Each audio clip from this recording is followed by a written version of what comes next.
ఓం మహాగణాధిపతయే నమః. ఓం గురుభ్యో నమః. ఓం శ్రీమాత్రే నమః.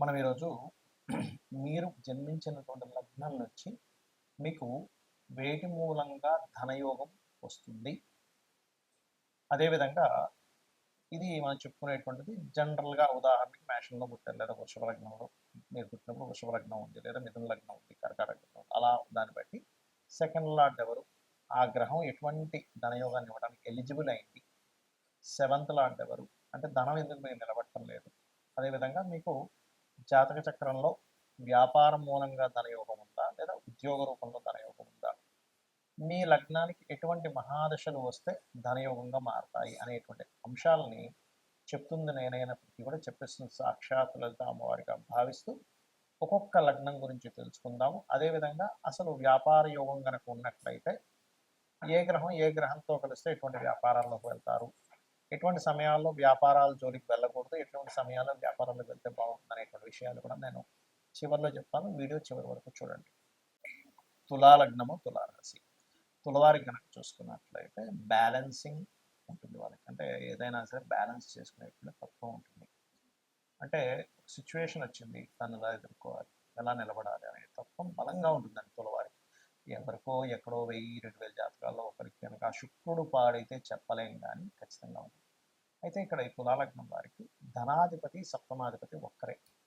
సహజంగా సప్తమాధిపతి కుజుడైనది కొంచెం స్ట్రాంగ్గా ఉండేటువంటి జీవిత భాగస్వామ్యం వస్తుంది న్యాచురల్గా.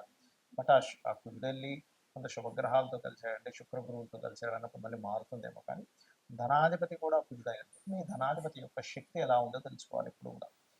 ధనాధిపతి ఎలా ఉన్నాడు ఈజ్ మోస్ట్ ఇంపార్టెంట్. మనకి ధనం రావట్లేదని దాన్ని స్ట్రెంత్ చేసుకోవాలి.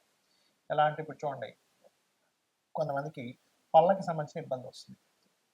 డాక్టర్ గారి దగ్గర, డెంటల్ డాక్టర్ గారి దగ్గర ఏం చెప్తారు, అయ్యా మీ చిగుళ్ళు స్ట్రాంగ్గా లేవు, మీ పళ్ళల్లో కొంత ఇది ఏర్పడింది కాబట్టి దాన్ని ఫీల్ చేయాలి చెప్తుంటారు. అంటే ఏమిటి, మనం పళ్ళని ఎలా అయితే గట్టిగా చేసుకుంటున్నామో ఒక డాక్టర్ గారిని కన్సల్ట్ చేసుకుని, మీ ధనాధిపతి బాగోకపోతే కూడా స్ట్రెంత్ లేదు కాబట్టి స్ట్రెంత్ సరిగా రాదు. కాబట్టి మీరు అప్పుడు ఏం చేయాలి, ఓహో ధనాధిపతి కుజుడు కాబట్టి కుజుడికి అధిష్టాన దేవతలు ఎవరు, సుబ్రహ్మణ్యేశ్వర స్వామి, ఆంజనేయ స్వామి, లేదా కాలభైరవుని కూడా చేసుకోవచ్చు. అయితే కుజశని కాంబినేషన్ ఉన్నప్పుడు కాలభైరవుడు బాగా పనిచేస్తాడు. అలా ఉన్నప్పుడు అది చేస్తూ ఉండగా మీకు పూర్వజన్మ కర్మ అనేటువంటి తగ్గి, ఇక్కడ ఎందుకంటే ఈ తులాలగ్నం వారికి ధనపరమైనటువంటి పూర్వజన్మ కర్మ, ధనాన్ని ఇచ్చే కారకుడు ఒక్కడే అవుతాడండి. సో కుజుడు ఎంత బాగున్నాడు ఈజ్ మోస్ట్ ఇంపార్టెంట్. కుజుడు పాడయ్యాడా నిలబడదు కూడా, డబ్బు అస్సలు నిలబడదు. సంపాదిస్తారు, ఎన్ని వందల కోట్లు వేల కోట్లు సంపాదించినా అయిపోతాయండి కుజుడు కనుక పాడైతే. తులాలగ్నం వారికి గుర్తుపెట్టుకోండి. అలాగే వీరికి కుజుడు బాగుంటే మనకి పార్ట్నర్ నుంచి కూడా ధన సపోర్ట్ లభిస్తుంది. అంటే జీవిత భాగస్వామి కూడా జాబ్ చేయడము, తను ఏదైనా వ్యాపారం చేయడము, లేదా పురుషుడు కావచ్చు స్త్రీ కావచ్చు, అలా లభిస్తుంది. అయితే ఈ కుజుడు మరలా మీకు ఇక్కడ ఎప్పుడు కూడా గుర్తుపెట్టుకోవాల్సిన ఏంటంటే కుజుడు ఎలా ఉన్నాడు ఇస్ మోస్ట్ ఇంపార్టెంట్. అదే వ్యాపార యోగాలు ఉన్నాయనుకోండి, అప్పుడు పంచమాధిపతి ఎలా ఉన్నాడు, లాభాధిపతి ఎలా ఉన్నాడు, రవి ఎలా ఉన్నాడు. రవి బాధకుడు అయినప్పటికీ కూడా ఒక్కొక్కసారి ఆ రవి బాగుంటే ఆ బాధకు సంబంధించినవి తగ్గిపోతాయి. అప్పుడు వాళ్ళు బిజినెస్లో మంచి, అంటే సహజంగానే శుక్రుడు లగ్నమైనది కొంచెం కళా సంబంధించిన వాటిలోకి వెళ్తారు, అందులో ఎటువంటి సందేహం లేదు. ఇంట్రెస్ట్ కూడా ఉంటుంది. అయితే ఇక్కడ మీకు కనుక ఎక్కువగా కుజుడు పాడైతే మీరు నవవిద్రుమ బింబ స్త్రీ న్యక్కారి రతనచ్చదాయై నమహరి నామస్మరణ చేయండి, అన్ని విధాలు బాగుంటుంది. ఇక్కడ మనకి ధనం అనేటువంటిది వ్యాపార రూపంలో వస్తుందా, ఉద్యోగ రూపంలో వస్తుందా అనేటువంటి విషయం జ్యోతిష్శాస్త్రంలో చాలా స్పష్టంగా ఉంటుంది. అది ఎలా తెలుసుకోవాలి అంటే స్వేచ్ఛాయోగము అని ఉంటుంది. అంటే శని కేతువులు కలిసి ఉంటే దాన్ని స్వేచ్ఛాయోగము. అది జన్మజాతకంలో 159 యాక్సెస్లో ఉండొచ్చు, లేనట్లయితే రాశిచక్రంలో ఒకే దగ్గర కలిసి ఉండి, లేదా ఒక్కొక్కసారి ఒకే రాశి సంబంధాలు అంటారు. అంటే అది తక్కువగా పనిచేస్తుంది. అంటే వృషభం తుల చూడడానికి షష్టాష్టకాల్లో ఉన్నప్పటికీ, అదేవిధంగా మేషము వృశ్చికము, మకరము కుంభము, ధనస్సు మీనము, మిథునము కన్య, కర్కాటక సింహరాశుల్లో ఉంటే కూడా అది కొంత కనెక్టివిటీ ఉంటుంది. అయితే 159 యాక్సెస్లో కలిసినప్పుడు స్వేచ్ఛాయోగం. అప్పుడు అలాంటి వారికి ఏంటంటే ఉద్యోగం మీద ఇంట్రెస్ట్ ఉండదు, వ్యాపారం చేయాలనేది ఉంటుంది. కాకపోతే ఈ కాంబినేషన్ ఉన్నప్పుడు కొన్ని ఆటంకాలు కూడా లైఫ్లో జరుగుతాయి. దీన్ని ఫస్ట్ మీరు బ్రేక్ చేయాలి. ఏ ఉద్యోగంలో అయినా వ్యాపారంలో అయినా కలిసి రావాలంటే ఏం చేయాలి, దానికంటే వెంకటేశ్వర స్వామి ఆరాధన చేయడం కంటే మరొకటి లేదు. లేదండి గణపతి ఆరాధన చేస్తాం, చేయండి, తప్పేం కాదు. ఇది మెయిన్. రెండవది ఏంటంటే మీ పర్సనల్ చార్ట్‌లో అసలు వ్యాపార యోగం ఉంటే లేదా ఉద్యోగ యోగం ఉంటే ఎలా ఉందో తెలుసుకోండి. ఉద్యోగ యోగం ఉంది, వ్యాపార యోగం లేదు. అలాంటప్పుడు కొంతమందికి ఉద్యోగం ఇక్కడ ఉండి మీరు పుట్టిన ప్రదేశము, మీరు పెరిగిన ప్రదేశము, మీరు చదువుకున్న ప్రదేశాల్లో రాదు ఒక్కోసారి. ఎందుకు రాదు అంటే వారికి 2, 12 అది కొన్ని యోగాల్లో అది మంచి యోగం కాదని చెప్పారు. కానీ ఇప్పుడున్నటువంటి సమాజంలో అందరూ విదేశానికి వెళ్లి సంపాదించుకునేటువంటి ఆహ్, రోజులు మనకు నడుస్తున్నాయి కాబట్టి సర్వసాధారణంగా 2, 12 అంటే విదేశీ ధనయోగంగా మారింది ఇప్పుడు. కాబట్టి 2, 12 కాంబినేషన్ ఉన్నట్టు రెండో అధిపతి, 12వ అధిపతి కలిసి ఆ పోర్ట్‌ఫోలియోలు గనక బలంగా ఉండి, ధనయోగం బలంగా ఉంటే వీళ్ళు విదేశాలకు వెళ్ళడం ద్వారా సెటిల్ అవుతారు గానీ దగ్గరగా సెటిల్ అవ్వరు. ఏమంటే విదేశాలకు వెళ్ళేంత స్తోమత లేదు. మరి ఎలాగా అనుకునేటువంటి వారు ఉన్న స్టేట్ మారడం, ఉన్న ప్రదేశం మారితే అప్పుడు మీకు బావుంటుంది. అదేవిధంగా 9, 10 కాంబినేషన్ ఉంది. టీచింగ్ జాబ్స్‌లోకి వెళ్ళడం. అలా మీకు ఎప్పుడైనా సరే ఒక ఏజ్‌లోనే అంటే ఒక 9థ్, 10థ్ ఈ ఏజ్‌లో ఉన్నప్పుడు ఇంకా చిన్నప్పుడే కూడా మీరు గనక జాతకం చూసుకొని జనరల్‌గా జ్ఞానాన్ని పెంచుకోవడానికి చదువుకునే చదువులు వేరు. మీరు పలానా ప్రొఫెషన్ తీసుకుంటాను అన్నప్పుడు దానిలో ధనయోగం ఉందా లేదా అన్నప్పుడు మీ ధనాధిపతి ఏ ప్రొఫెషన్‌కి కనెక్ట్ అయ్యి ఉన్నాడో తెలుసుకోవాలి. అప్పుడు మీకు ఇప్పుడు ఉదాహరణకి కుజుడితో సంబంధాలు కలిగి ఉన్నాడు. అప్పుడు ఐపీఎస్, ఐఏఎస్ మన ఏదైతే మనకి చూడండి పోలీస్ డిపార్ట్మెంట్ ఇట్లాంటి వాటిల్లోకి వెళ్తే మీకు కెరియర్ అనేది బాగుంటుంది. లేదా దశమాధిపతి ఎలా ఉన్నాడు, లేదా D10 చార్ట్ దశాంశ చక్రము అంటారు.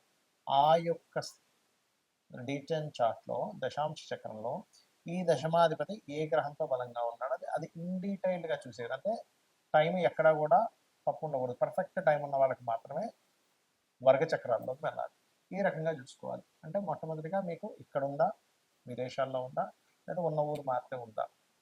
ఇంకోటేంటి కొంతమందికి కొంత అంటే మొట్టమొదట ఒక 2, 3 సంవత్సరాలు కొంత డిస్టర్బెన్స్ ఉంటుంది. వెంటనే వాళ్ళు ఏం చేస్తారంటే, అయ్యో! నాకు ఉద్యోగం రావట్లేదు అని అనుకుంటారు. అలా కాదు. ఆ పర్టిక్యులర్‌గా ఆ డిస్టర్బెన్స్ ఉన్నప్పుడు ఉండే మహాదశ, అంతర్దశకి దానం ఇచ్చుకుంటే అది క్లియర్ అయిపోయిందంటే 2, 3 సంవత్సరాల తర్వాత ఆ వ్యక్తి చాలా టాప్ పొజిషన్‌లోకి వెళ్ళే టైం కూడా వస్తుంది ఒక్కోసారి. అది చెక్ చేసుకోవాలి. ఇక వ్యాపారం గురించి చూద్దాం. ఎంత వ్యాపారం చేస్తున్నామో కలిసి రావట్లేదు. ఎన్ని వ్యాపారాలు చేస్తున్నా కలిసి రావట్లేదు. అంటే మొట్టమొదటిది మీరు ఎంచుకున్న వ్యాపారం మీకు సరైనటువంటిది కాదు. ఇది ప్రధానంగా గుర్తుపెట్టుకోండి. మీరు ఎంచుకున్నది సరైనటువంటిది కాదు. ఎందులో ధనం రావాలో అందులో వెళ్ళకుండా రివర్స్‌లో వెళ్తున్నారని అర్థం. మరి దీన్ని వ్యాపార యోగం ఉందా లేదా మొట్టమొదటిగా మనం చెక్ చేసుకోవాలంటే వ్యాపార కారకుడు అంటారు బుధుడు. ఆ బుధుడు మీ జన్మజాతకంలో ఎలా ఉన్నాడు? పాపకత్తెరలో ఉన్నాడా? ఎన్ని వ్యాపారాలు చేసినా మీకు ఏదో కొంతకాలం కలిసొచ్చినట్టుగా వస్తుంది. తర్వాత నష్టపోతుంటారు. మళ్ళీ అప్పులు తెస్తారు. మళ్ళీ వాటిని తీర్చుకుంటూ ఉంటారు. అది అమ్ముతారు, ఇది అమ్ముతారు ఇలా నడుస్తూ ఉంటుంది. అలా కాదండి బుధుడు చాలా బాగున్నాడు. ధనాధిపతి బాగున్నాడు. లాభాధిపతి బాగున్నాడు. ఆలోచన స్థాన కారకుడు బాగున్నాడు. సప్తమాధిపతి బాగున్నాడు. అప్పుడు ఖచ్చితంగా బాగుంటుంది. అంటే ఏమిటి ఇక్కడ మీ జన్మజాతకంలో కనుక సప్తమాధిపతి బాగుంటే పార్ట్నర్‌షిప్స్ ద్వారా మీరు వ్యాపారాలు యోగిస్తాయి. అలా కాదండి వ్యాపార కారకుడు బుధుడు లేదా ధనాధిపతి ఏ గ్రహంతో కలిసి ఉన్నాడో చూసుకోండి. ఉదాహరణకి వరుసగా ఒక్కొక్క గ్రహాన్ని తీసుకుంటే మీకు రవి గ్రహంతో కలిసి ఉన్నాడు. మెడికల్ ఆరోగ్యాన్ని ఇచ్చే దాంట్లో బాగా కలిసి వస్తుంది. మెడికల్ షాప్ కావచ్చు, హాస్పిటల్స్ కావచ్చు, మెడికల్ రిలేటెడ్ ఆరోగ్యాన్ని ఇచ్చేటువంటి న్యూట్రిషన్స్ కావచ్చు, మీరు చేసేటువంటి ఏ వ్యాపారమైనా ఆరోగ్యానికి సంబంధించింది ఖచ్చితంగా బాగుంటుంది. చంద్రుడితో కలిసి ఉన్నాడు. టూర్స్ అండ్ ట్రావెల్స్ అయితే ఇక్కడ శుక్రుడు కూడా బాగుండాలి. టూర్స్ అండ్ ట్రావెల్స్ లేనట్లయితే ఫుడ్ రిలేటెడ్ బిజినెస్లు, మెడిటేషన్ సెంటర్స్, ఆహ్లాదాన్ని కలిగించేటువంటిది బట్టల షాపులు ఇవన్నీ కూడా బాగుంటాయి. కుజుడితో కలిసి ఉన్నాడు. అలాంటప్పుడు ఏంటి సెక్యూరిటీ సర్వీసెస్ లేదా పెద్ద పెద్ద మిషనరీస్ లేదా అగ్నికి సంబంధించిన గ్యాస్ రిలేటెడ్ అంటే ఏదైనా సరే మిషనరీ పవర్ రిలేటెడ్ సంబంధించిన బాగుంటాయి. ఈ పవర్ రిలేటెడ్ సంబంధించిన దాంట్లో రవి గన కనెక్టివిటీ అయితే అప్పుడు ఏమవుతుందంటే సోలార్ ఎనర్జీస్ లాంటివి వాటి ద్వారా డబ్బులు వస్తాయి. మరి బుధుడే అయ్యాడండి మీడియేటింగ్, మార్కెటింగ్, డిజిటల్ మార్కెటింగ్, అడ్వర్టైజ్మెంట్లు ఇట్లాంటి వాటి ద్వారా వస్తుంది. గురువు కనెక్ట్ అయ్యాడు teaching related, guiding related, consultancy related వీళ్ళతో ధనాధిపతి, లాభాధిపతి, సప్తమాధిపతి అంటే ఈ కలయికలు ఎంత బలంగా ఉన్నాయి. మంచి నీచభంగ రాజయోగం ఉంది. అద్భుతమైన స్టేజ్‌కి వెళ్తారు. లేదండి అంత పెద్దగా లేదంటే చిన్న వ్యాపారం ఏదో చేస్తూ బతుకుతారు. ఎందుకంటే వ్యాపారం అనేది రోజుకి ఒక రూ. 500, 1000 సంపాదించేది వ్యాపారమే అవుతుంది. రోజుకి కొన్ని వందల కోట్లు టర్నోవర్ చేసేటువంటిది కూడా వ్యాపారమే అవుతుంది. అయితే వీళ్ళ యొక్క వ్యాపారం యొక్క బలం ఎంతుంది అనేది మహాదశ, అక్కడ ఉండేటువంటి గ్రహాల యొక్క కలయిక, అక్కడ పట్టినటువంటి యోగాన్ని బట్టి డిసైడ్ అవుతుంది. ఇక అదేవిధంగా శుక్రుడు కనెక్టెడ్ అందము, ఫ్యాషను, బ్యూటీ రిలేటెడ్ సంబంధించినవి, స్త్రీలకు సంబంధించినవన్నీ శుక్రుడు. అదేవిధంగా రవి బంగారాన్ని కూడా వస్తుంది, అంటే బంగారు వ్యాపారాన్ని కూడా వస్తుంది శుక్రుడు. శుక్రుడు కొన్ని కొన్ని అందమైనటువంటి వస్తువులు ఇవన్నీ కూడా. శని కన్సల్టెన్సీ సెంటర్స్లో ముఖ్యంగా జాబ్ కన్సల్టెన్సీ లేబర్స్ని పంపించి వాళ్ళ ద్వారా ఇప్పుడు కొంతమందిని కన్సల్టెన్సీ కొన్ని ఉంటాయి. ఎలా అంటే వాళ్ళ దగ్గర నుంచి మనిషి మన దగ్గరికి వస్తాడు.